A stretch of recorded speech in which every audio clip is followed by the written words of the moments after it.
Hey guys, it's Gary Vay, Nerdchuck, and you're listening to the Front Row Entrepreneur Podcast with our girl, Jen.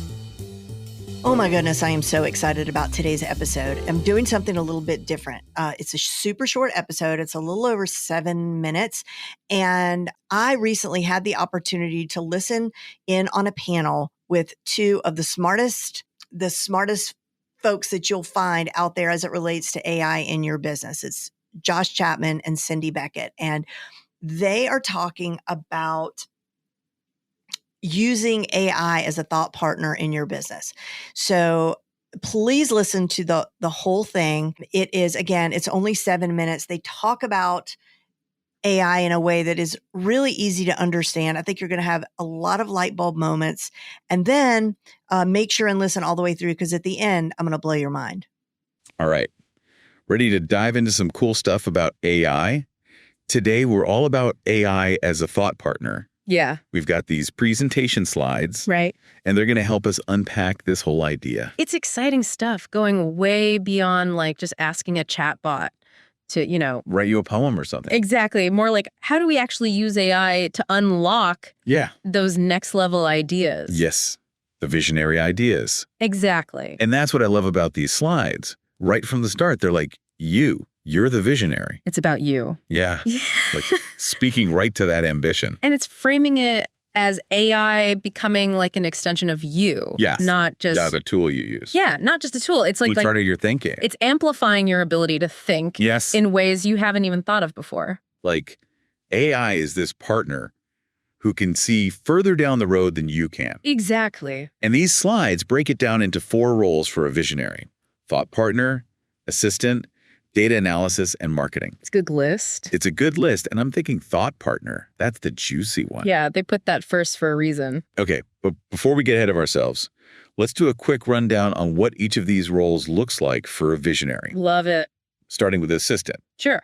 Which feels, I don't know, kind of self-explanatory. Right. But I bet there's more to it. There is. We know AI can handle tasks, right? But for a visionary, it's not just about Clearing your inbox. Yeah. It's about freeing up mental space, the stuff that usually gets taken up by scheduling, research. Yeah, all of it. Yeah. So you can focus on the big picture. It's like having an army of super efficient interns who never sleep. There you go. Oh, okay. Maybe a bit dramatic, but you get the idea. I like it. Now, how about data analysis? Everyone's drowning in data these days. It's overwhelming. It really is. But imagine using AI to not just analyze it. To make sense of it. Yes, to tell you the story that's hidden in the data. Yes. It can see the trends, the patterns. Yes. Exactly. And that gives you the insight to make those big strategic decisions. It's like having a secret weapon for decoding the future. I like that. And, we got to talk about marketing. Of course. Huge for visionaries. AI is everywhere in marketing now. It is, but it's not just about, coming up with a catchy slogan. Right. It's about using AI to really get your audience, anticipating what they need. Before they even know it. Yes. Crafting a message that truly connects. Having a sixth sense for what people want. Powerful stuff. Okay, but let's circle back to AI as thought partner for a sec. The big one. The slide literally shows a robot holding a light bulb. Classic. But we're talking way bigger than just brainstorming here, right? Absolutely. This isn't about a chatbot throwing ideas at you. Right. This is about AI challenging how you think at the deepest level. Okay, now you've got my attention. Challenging your assumptions. Break that down for me. So as visionaries, we all have our own experiences. Right. And those become our perspective, which is great. Sure. But it can also create blind spots. I see. We get stuck in our own ways of seeing things. And that's where AI comes in. Exactly. It offers a different perspective. Because it's had different experiences. It's not about experiences in the same way. It's more like it has access to so much information. So it's like an outsider's perspective, but with super intelligence. There you go. Fresh set of eyes, but these eyes have read everything, analyzed everything. Wow. And it can see the connections we miss. That's kind of wild when you think about it. It is. And it's not just about agreeing with us. Oh, really? It might actually disagree, push back on your ideas. Like help you see things differently. Exactly. Imagine you're stuck on a problem, right? Happens all the time. And you've brainstormed with your team. You've tried everything. Been there. AI can come in, look at it purely from the data, Yeah. and come up with solutions you never even considered. Solutions you wouldn't dream of. Exactly. It's next level problem solving. Okay, this is blowing my mind. And on top of that, it's a sounding board. What, like I can bounce ideas off of it? Yes. Talk through your strategies. No way. We can actually have conversations with AI now. Amazing. And it actually understands what we're saying. These AI models are incredibly nuanced. That is a game changer. It is. But with all the different AI tools out there, so many to choose from. How do we even know which ones are best for this thought partnership? Right? Well, our presentation actually has some answers for us. You lay it on me. There's this great slide with all these logos, ChatGPT, Poe, Perplexity, Talk to Claude. It's like an AI Royal Rumble. Right. They're all familiar names, but what makes each one good at this thought partnership thing? Good question. Each one has its own strengths, you know? Ooh, I like where this is going. All right, lay it on me. Which one of these AI thought partners has the most brain power? Well, if we're talking pure knowledge, ChatGPT wins, hands down. Yeah, it's like ChatGPT has read every book ever written. Right. Need some fresh marketing ideas. ChatGPT can give you a rundown of what's worked before. And what hasn't. Exactly. It can even suggest something totally new, something you'd never think of. It's true. ChatGPT always has an answer. Sometimes it takes a while to get there. Huh. Yeah, it can be a little roundabout. But it gets there eventually. It does. Okay, now what about Poe? How does it compare to ChatGPT? Poe is cool because it's not just one AI. It's like a whole bunch of different AIs all connected. Oh, interesting. So it's like having a team of experts. Exactly. Each with their own specialty. Need a captivating story? Poe's got an AI for that. Want to deep dive into some data? Poe's got you covered. So many options. I like it. Right. Okay, now Perplexity. I feel like Perplexity doesn't get enough credit. I agree. It has a superpower that none of the others have.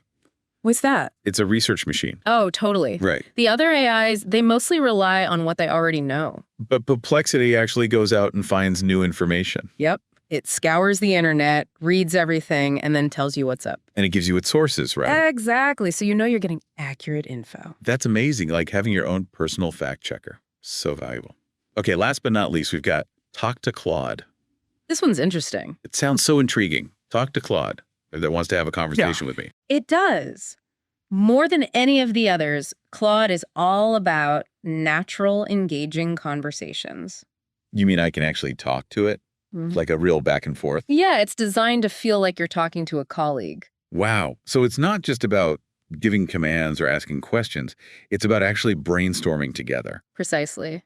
This has been mind-blowing. We've covered so much about AI as a thought partner. It's exciting stuff. I don't know about you, but I'm feeling so inspired right now. Me too. But I bet some of our listeners are like, okay, this is all great, but where do I even begin? How do I actually use these AI tools? It's a great question. And the answer is you got to experiment. Find what works for you. Exactly. Play around with the different tools. See which ones spark your creativity. Which ones get you thinking differently? And remember, you're still in charge. It's a partnership. Yes. AI is there to help you reach your full potential as a visionary. To create a future we can only imagine right now. Exactly. Such a powerful thought. Thank you for joining us for this deep dive into the world of AI thought partnership. My pleasure. And then go out there and experiment. See what amazing things you can create with the power of AI. Okay, wasn't that a great conversation? Well, I have some information for you, and you may have known this all along, especially with the provocative intro that I gave. But those weren't real people. That was AI, and it took about let me be conservative. It took about 25 seconds for me to generate that episode. And I really wasn't even intending to generate a podcast episode. So let me explain. I went over to longtime listener Lou Bertone and colleague and friend, sent me an email, and he's like, Jen, have you been playing around with Google's Notebook LM? And LM standing for language model. And I was like, you know what? I haven't. I kind of have taken a little bit of a break. I need to go check it out. So I went over there. It's an incredible. I highly recommend you go over to Google Notebook AI or LM. And so at first glance, it looks like sort of a simple note-taking app. But what you can do is upload all sorts of different resources. You can upload a PDF. You can upload a link to a website. You can upload a video. You can upload a slide deck. And what I did was the easiest thing for me to do to play with this was to grab a slide deck that I have. And I'm going to put this in the show notes so you could see what we're working with.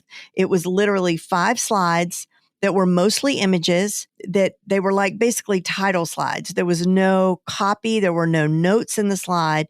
And the title of the slide deck was, well, now I don't remember, but it was basically like, oh yeah, using AI as a thought partner in your business. And that's all I had, because I'm just messing around with it, right? So I upload that five slides into the notebook.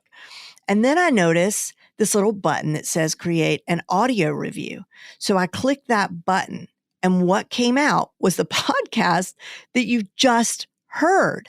And I think there was an option. Honestly, I haven't even, I could not wait to get this published to tell you about it. So I haven't even gone in to see all the options when you make an audio note, but I think you could choose how many people you want to talk. I could have made that just one person. I potentially could have made it like both of them women or something. Not quite sure about that, but I didn't do anything. I just clicked the button that said auto generate. And what has got me so excited, I don't know if I'm going to be able to sleep tonight, is you got to see the slides they started with.